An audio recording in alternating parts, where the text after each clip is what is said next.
Hello everyone, मैं doctor Tanuja कुमारी आप सभी का स्वागत अपने यूट्यूब चैनल में करती हूँ। आज मैं आप लोगों से फिर से sources of ancient Indian history या प्राचीन भारतीय इतिहास के जो स्रोत है इसके विषय में आप लोगों से बात करूंगी। इसके पहले भी पार्ट 1 जो वीडियो है उसमें मैंने sources of ancient Indian history के विषय में बात की है। आज मैं फिर से इसी चर्चा को आगे बढ़ाते हुए जो अन्य स्रोत हैं प्राचीन भारतीय इतिहास के संबंध में उसकी चर्चा आज की इस वीडियो में करूंगी। यदि हम sources of ancient Indian history के विषय में बात करें, पिछले वीडियो में मैंने आप लोगों से पुरातात्विक स्रोत के विषय में बात की थी। आज के मैं इस वीडियो में आप लोगों से जो सबसे इंपॉर्टेंट हम कह सकते हैं कि जो पार्ट रहा है as a sources of ancient Indian history, साहित्यिक स्रोत, उसकी चर्चा मैं आज की इस वीडियो में आप लोगों से करूंगी। यदि हम प्राचीन भारतीय इतिहास के विषय में बात करते हैं और जितने भी साहित्यिक स्रोत हैं यदि उसकी चर्चा की जाए तो हम ये देखते हैं कि प्राचीन भारत के संदर्भ में अगर हम ऐतिहासिक अध्ययन करते हैं तब हम यह देखते हैं कि प्राचीन भारत के इतिहास के संदर्भ में हमें महत्वपूर्ण जानकारी साहित्यिक स्रोतों से प्राप्त होती है। प्राचीन भारत के इतिहास को जानने के लिए साहित्यिक स्रोत के रूप में हमारे समक्ष कई विश्वसनीय स्रोत उपलब्ध हैं। प्राचीन समय में अधिकांश साहित्यिक स्रोतों का सृजनकर्ता के द्वारा स्वयं अपने हाथों से किया गया है। हाथों से लिख कर किए जाने के वजह से भी इसकी हम कह सकते हैं जो विश्वसनीयता है वह बढ़ जाती है। उनके सृजन को पांडुलिपि कहा गया है। ताड़ के जो पत्ते थे तथा भोजपत्रों पर इन पांडुलिपियों को लिखा गया है। प्राचीन भारतीय इतिहास के संदर्भ में ऐतिहासिक स्रोत के रूप में साहित्यिक स्रोत को हम दो भागों में विभक्त कर सकते हैं। पहला धार्मिक साहित्य और दूसरा गैर धार्मिक साहित्य। यदि हम धार्मिक साहित्य की चर्चा करें तो यहाँ पे हम ये कह सकते हैं कि धार्मिक साहित्य के अंतर्गत ऐसे ग्रंथों का समावेश होता है जो धर्म विशेष के संदर्भ में सृजित किए गए हों। इन धार्मिक ग्रंथों से हमें तत्कालीन सामाजिक, धार्मिक और राजनीतिक परिप्रेक्ष्य में महत्वपूर्ण जानकारी उपलब्ध होती है। अगर हम धार्मिक साहित्य की बात करें तो इसके अध्ययन के लिए हम इन्हें 3 भागों में बांट सकते हैं: ब्राह्मण साहित्य, बौद्ध साहित्य और जैन साहित्य। यदि हम ब्राह्मण साहित्य के विषय में बात करें तो प्राचीन भारतीय इतिहास के संदर्भ में हमें ब्राह्मण साहित्य के द्वारा महत्वपूर्ण जानकारी उपलब्ध होती है। ब्राह्मण साहित्य के संदर्भ में जब हम अध्ययन करते हैं तो हम यह देखते हैं कि निम्न ब्राह्मण साहित्य से संबंधित ग्रंथ हमें प्राचीन भारतीय इतिहास के संदर्भ में महत्वपूर्ण जानकारी उपलब्ध करवाते हैं। यदि हम वेद के विषय में बात करें तो धार्मिक साहित्य के संदर्भ में ब्राह्मण साहित्य के अंतर्गत वेद का महत्वपूर्ण स्थान है। वास्तव में वेद आर्यों के प्राचीनतम ग्रंथ हैं। वेद संख्या की दृष्टि से 4 हैं और यदि इनके बात की जाए तो इसमें है ऋग्वेद, यजुर्वेद, सामवेद और अथर्ववेद। वेद शब्द के संदर्भ में जब हम विचार करते हैं तब हम यह देखते हैं कि वेद शब्द का अर्थ है महत ज्ञान अर्थात पवित्र एवं आध्यात्मिक ज्ञान। यदि हम ऋग्वेद की बात करें, सबसे प्राचीनतम जो वेद है उसमें ऋग्वेद आता है। इसमें 10 मंडल और 1028 सूक्त हैं तथा 10462 ऋचाएं हैं। विश्वामित्र द्वारा ऋग्वेद की रचना की गई थी। ऋग्वेद के रचनाओं को पढ़ने वाले ऋषि को होत्री कह के संबोधित किया जाता था। यदि हम यजुर्वेद के विषय में बात करें तो यजुर्वेद की प्रमुख विशेषता यह है कि यह वेद गद्य और पद्य दोनों में ही विद्यमान है। वास्तव में यजुर्वेद स्वर पाठ करने के लिए मंत्रों तथा बलि के समय अनुपालन किए जाने वाले नियमों का एक संकलन है। यदि हम सामवेद के विषय में बात करें तो सामवेद को भारतीय संगीत के जनक के रूप में भी सम्मान प्राप्त है। नेक्स्ट यहाँ पे यदि हम अथर्ववेद के विषय में बात करें तो अथर्ववेद की रचना माना यह जाता है कि अथर्वा ऋषि के द्वारा की गई थी। इस अथर्ववेद में सभा एवं समिति को प्रजापति की 2 पुत्रियों की तरह वर्णित किया गया है। अथर्ववेद चारों वेद में सबसे लास्ट में लिखा गया था। अथर्ववेद में हम सामान्य मनुष्यों के विचारों, अंधविश्वासों के संदर्भ में जानकारी प्राप्त करते हैं। अथर्ववेद में तंत्र मंत्र, आशीर्वाद, औषधि, विवाह, प्रेम, रोग निवारण से संबंधित मंत्रों का उल्लेख हमें इसमें मिलता है। वेदों के ही तरह वेदांग भी इम्पॉर्टेंट है एज अ साहित्यिक स्रोत प्राचीन भारत के यदि हम वेदांग के विषय में बात करें तो प्राचीन भारतीय इतिहास के संदर्भ में वेदांग को महत्वपूर्ण स्थान प्राप्त है। वेदांग के द्वारा वेदों के अर्थ को सरलता से समझा जा सकता है। वेदांग की संख्या की यदि बात की जाए तो 6 वेदांग हैं, जिनमें प्रमुख हैं शिक्षा, कल्प, व्याकरण, निरुक्त, छंद और ज्योतिष। वेदांग के अध्ययन में हमें तत्कालीन समाज एवं धर्म के संदर्भ में विशेष जानकारी प्राप्त होती है। वास्तव में वेदांग वेदों के ही अंग है। वेदांग में हमें वेद के गुण ज्ञान को सरल भाषा में समझाया गया है। नेक्स्ट यहाँ पे यदि हम अन्य साहित्यिक स्रोत के विषय में बात करें तो इनमें ब्राह्मण भी आते हैं। ब्राह्मण के अंतर्गत यज्ञ और कर्मकांडों के विधान से संबंधित ग्रंथ आते हैं। अगर हम कुछ प्रमुख ब्राह्मण ग्रंथों की बात करें तो गोपथ ब्राह्मण, ऐतरेय ब्राह्मण, शतपथ ब्राह्मण, पंचविश ब्राह्मण, कौशिस्तिकी ब्राह्मण महत्वपूर्ण स्थान रखते हैं। वास्तव में ब्राह्मण में वैदिक मंत्रों तथा सहायिकाओं की गद्य टीकाएं हैं।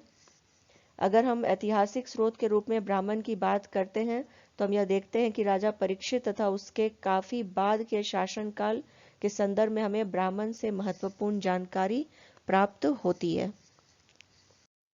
ठीक इसी प्रकार हम देखते हैं कि जो अर्यंक हैं उनका भी महत्वपूर्ण स्थान साहित्यिक स्रोत के रूप में या प्राचीन भारतीय इतिहास के रूप में है। अर्यंक के अध्ययन के संदर्भ में विद्वान यह रहा है कि जंगल के मध्य शांति भरे वातावरण में इसका अध्ययन किया जाता है, इसलिए इसको फॉरेस्ट बुक्स के नाम से भी जाना जाता है।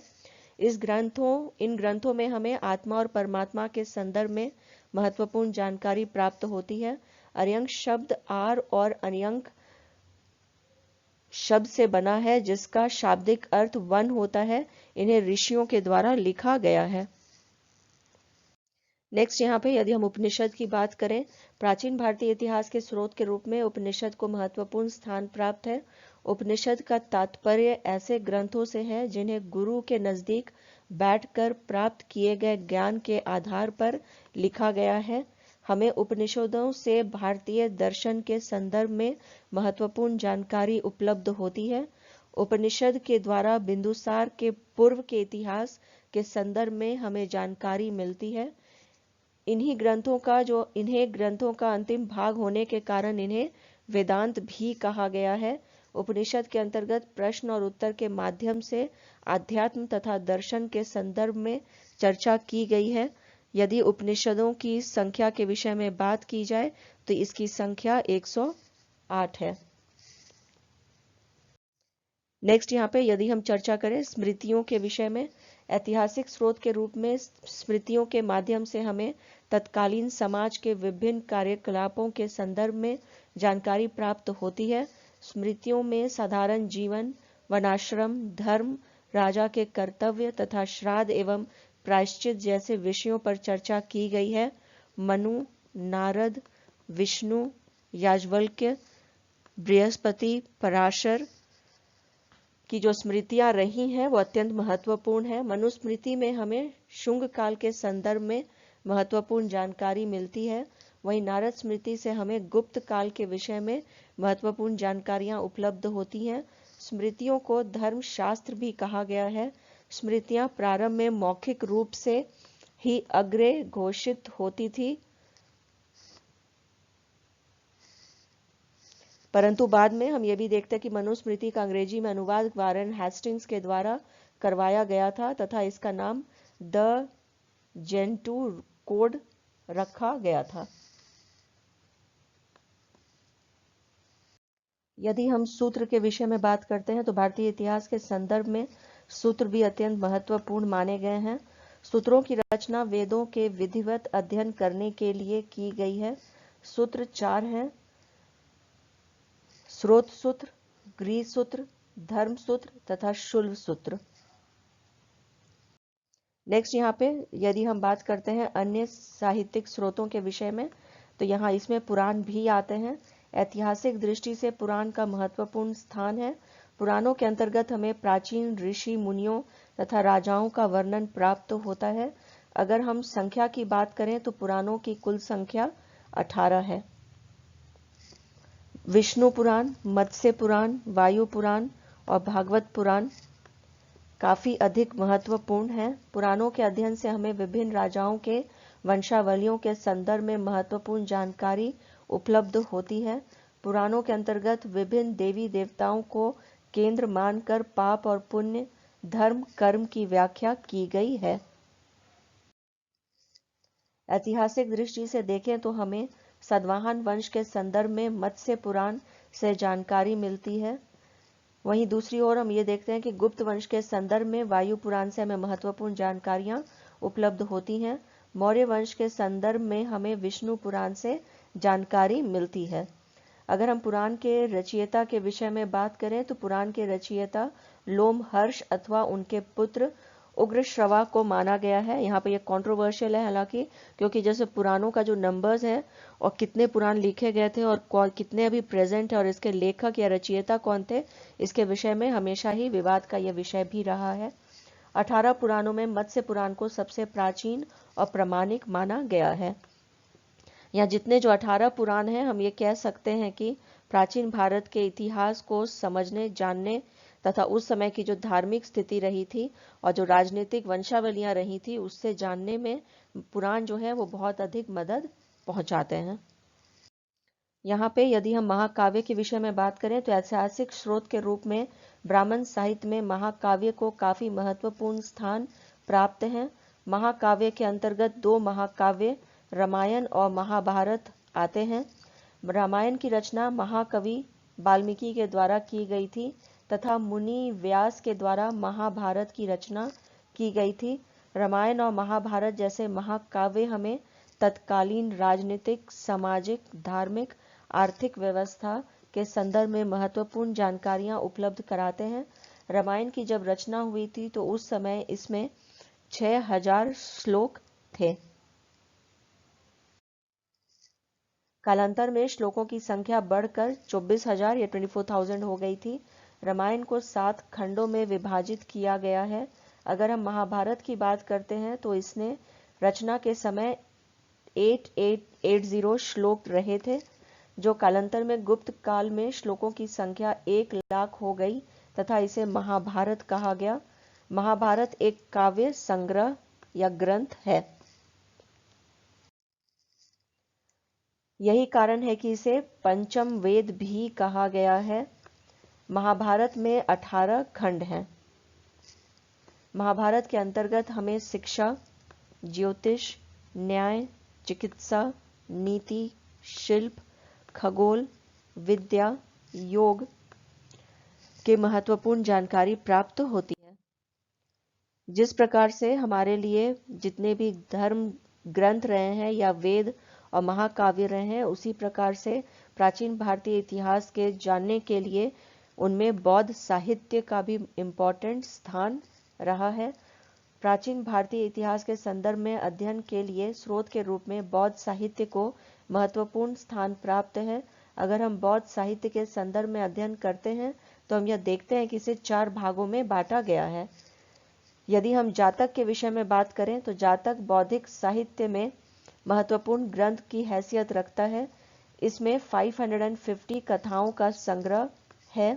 जातक बौद्धों के लिए पवित्र ग्रंथ का स्थान रखता है। जातक में बुद्ध के पूर्व जन्म की कहानियों का वर्णन किया गया है। अजंता की चित्रकारी के बारे में जातक की कहानियों में वर्णन मिलता है। जातक की तरह ही बौद्ध ग्रंथों में त्रिपिटक भी रहे हैं। बौद्ध साहित्य में त्रिपिटक का स्थान अत्यंत महत्वपूर्ण है। त्रिपिटक की भाषा प्राकृत है। त्रिपिटक 3 है: सूत पिटक, विनय पिटक और अभिधम्म पिटक। त्रिपिटक का सृजन महात्मा बुद्ध के निर्वाण के बाद किया गया था। विनय पिटक में जहां बौद्ध संघ के नियमों के संदर्भ में हमें जानकारी मिलती है, वहीं सूत पिटक में हमें महात्मा बुद्ध के उपदेशों का संकलन मिलता है। वहीं अभिधम्म पिटक में हमें बौद्ध दर्शन की इसमें विवेचना दिखाई देती है। त्रिपिटक के द्वारा हमें प्राचीन भारत के सामाजिक और धार्मिक व्यवस्था के संदर्भ में महत्वपूर्ण जानकारी मिलती है। सूत पिटक के 5 निकाय हैं। विनय पिटक के 4 भाग हैं। अभिधम्म पिटक से जुड़े 7 कथानक ग्रंथ हमें प्राप्त होते हैं। यहाँ पे जो ये 3 बास्केट्स के नाम से भी इन्हें जाना जाता है, त्रिपिटक को। ये त्रिपिटक जो है वो बौद्ध साहित्य के लिए भी के संदर्भ से भी तथा बौद्ध धर्म को जानना, गौतम बुद्ध के उपदेशों के विषय में जानना तथा उस समय की क्या सामाजिक और धार्मिक परिवेश रही थी उसको जानने के लिए त्रिपिटक जो है वो बहुत ही इम्पोर्टेंट हो जाते हैं। यदि हम यहाँ पे बात करें अन्य बौद्ध ग्रंथों में तो उसमें मिलिंद पानो भी आता है। इस महत्वपूर्ण बौद्ध ग्रंथ में हमें यूनानी नरेश मिनांडर तथा बौद्ध भिक्षु नागसेन के मध्य हुई वार्तालाप का वर्णन मिलता है। इस ग्रंथ में हमें ईसा की पहली 2 शताब्दियों के उत्तर पश्चिमी भारतीय जीवन के संदर्भ में जानकारी प्राप्त होती है। भारत के विदेशी व्यापार के संदर्भ में इस ग्रंथ से हमें महत्वपूर्ण जानकारी प्राप्त होती है। इस ग्रंथ को पाली भाषा में लिखा गया है। महावंश की यदि हम बात करें तो महावंश इस संस्कृत ग्रंथ से हमें मगध के राजाओं के संदर्भ में महत्वपूर्ण जानकारी प्राप्त होती है। यह ग्रंथ श्रीलंका का पाली महाकाव्य है। यहाँ पे यदि हम बात करें मिलिंद पानो की तो इसमें हम कह सकते हैं कि जो बौद्ध धर्म से जुड़े हुए जो इसके साथ में हम देखते हैं कि जो इसकी शिक्षाएं रही थी बौद्ध धर्म का उसका सूक्ष्म यहाँ पे हम कह सकते हैं कि प्रदर्शन या इसे समझाने का प्रयास किया गया है मिलिंद पानो में।